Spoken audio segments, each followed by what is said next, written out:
Hi, I'm Arlo, pint-sized punk here at the Lanes with Baudelaire. How you doing? Good man, thank you. Ace, I'm feeling good. How are you? All right, yeah. All right. So, what music were you into when you were 14, like me? Oh man. What?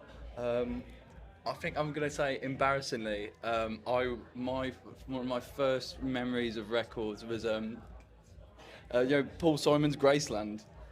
I just have a very, very specific memory of going to football practice with my dad playing Graceland by Paul Simon and being like, yes, this is music and this is all I understand about music, and it's still, to this day, one of my favourite records.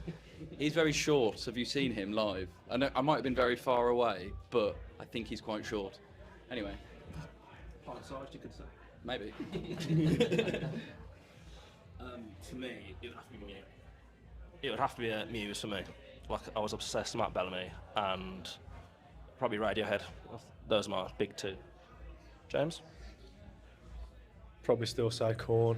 It's always been corn, and probably always will be corn. So corn, man. Yeah, I guess so. Love corn, mate. I really liked Nirvana a lot. They were a big one for me. Oh, can I change my answer? Do you remember when Raw Blood dropped their first album? Probably, maybe not, actually. Yeah. Oh, yeah. Yeah, I remember listening to that a lot. Other than that, Jess Glynn. Well, what happened to her? Jet 2 now, I think. Anyway. That's it. Right. So, apart from liking your music and your live set, I don't know that much about you. So, can you give me the history of Baudelaire in 30 seconds? I'll be counting. Well, history probably is 30 seconds, to be honest. So, me and Liam been friends since primary school, and we wanted to get a band together. We couldn't find anyone, so then we looked on a website called Join My Band, which we describe as being like Tinder for musicians. Then we found everyone that way. Then new lineup, this is James, our new drummer, and I've known him for a while. But yeah, that's basically how we found everyone. Just in time, you have like 2 seconds left. Right. What's your one essential vinyl? Mine would be probably Desire by Bob Dylan.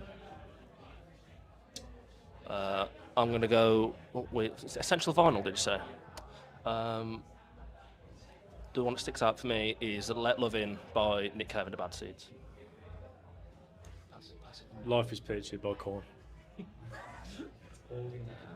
Real Gone by Tom Waits. Right.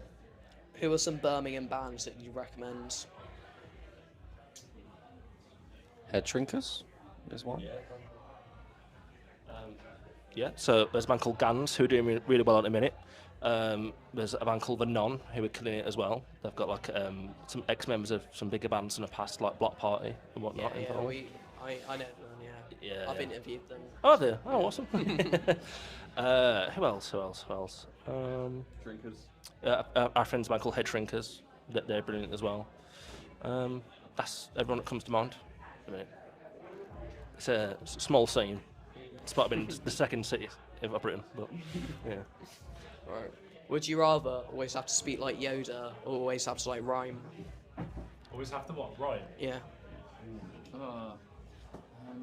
I think because you've got to be serious. So you've got to like say to your nan, tell your nan that you've crashed into her garage, for example, and you don't want to do that in the voice of Yoda. So I'm gonna go with rhyming.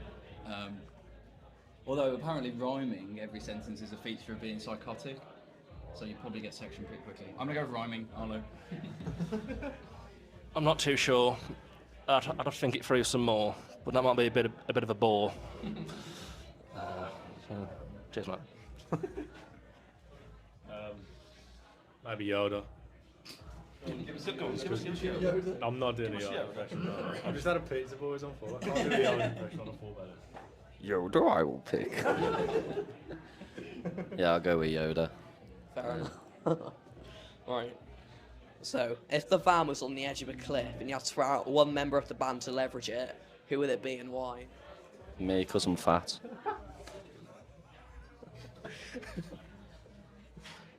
No comment. I've got quite a large head, so I think if I put my head out the window, it might kind of like tip the balance a little bit maybe. But I would do that for my friends. I'd also choose Liam to go out. There you go. Right. Who are your music villains? I right. As an unsigned small independent artist, I would like to just throw out there that I hate the 1975 with such a burning passion. If I could meet any artist, alive or dead, it'd be Matty Healy in his sanctimonious ass dead. The 1975.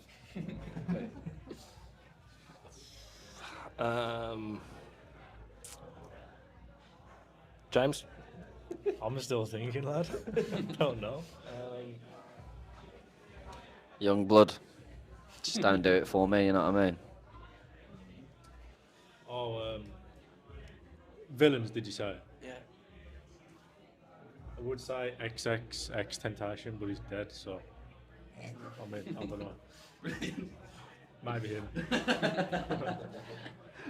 Nothing I could say could ever follow that up, so, so let's move on. He's a villain. What lyric would you have on your gravestone? That we've written, or just Any general? lyric.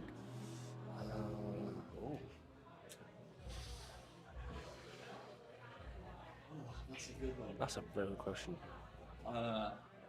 I'm a laughing gnome and you can't catch me. Who did that one? David Bowie. Is there any corn scatting you want on your gravestone, mate? No. Well, maybe I'll get Jonathan Davis to do it at my gravestone. What is there if he's still about? That's not bad. Liam? Dead in the water. So like a Viagra Boys lyric that springs to mind. A Viagra Boys lyric? Yeah. Beach ball.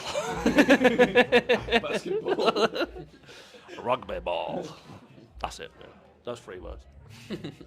Right. Marmite, yes or no? Yeah, Absolutely. Don't you know? Resentment. Oh, I'd eat Marmite with a spoon. I'm gonna go on my limb here. I've never actually tasted Marmite in my life, so I couldn't say reliable. Cigarettes. Yes. So nice. It doesn't look particularly appealing, I will say. It's just yeast, isn't it? No, it's not for me. Terrible. I think it's a resounding no from Baudelaire on that one. I think. Yeah. You love Marmite. Yeah, he doesn't. It's horrible. But what do you have it on? Do you have it on like a sandwich or?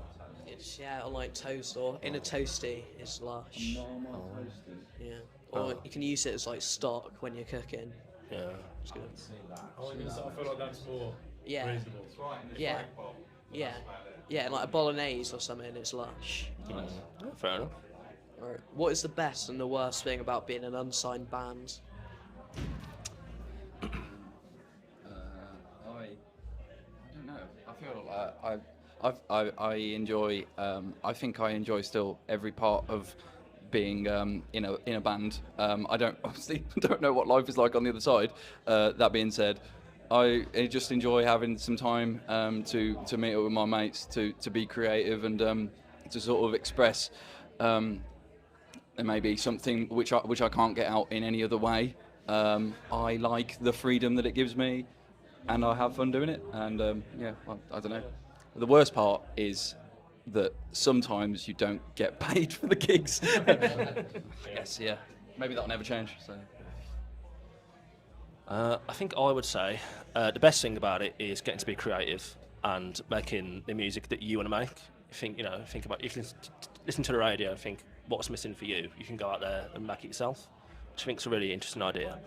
I think the worst part though is as a band from Birmingham, there is a huge music scene going on at the minute. It's particularly active. We've had some really great success stories like Big Special. I think you've spoken to them, who are an amazing band, and they've said before how being from someone like Birmingham as an up-and-coming band is more of an uphill struggle, if you know what I mean. It's just getting your contacts in order and just trying to get yourself heard. When there's so many bands out there, it's difficult, but you do it for the right reasons, I suppose. Obviously, it's pretty early on for me still, but At the moment, I'd say the best thing's probably like the excitement of us all, like trying to, work towards what we all want and what we envision the band eventually, hopefully, becoming. But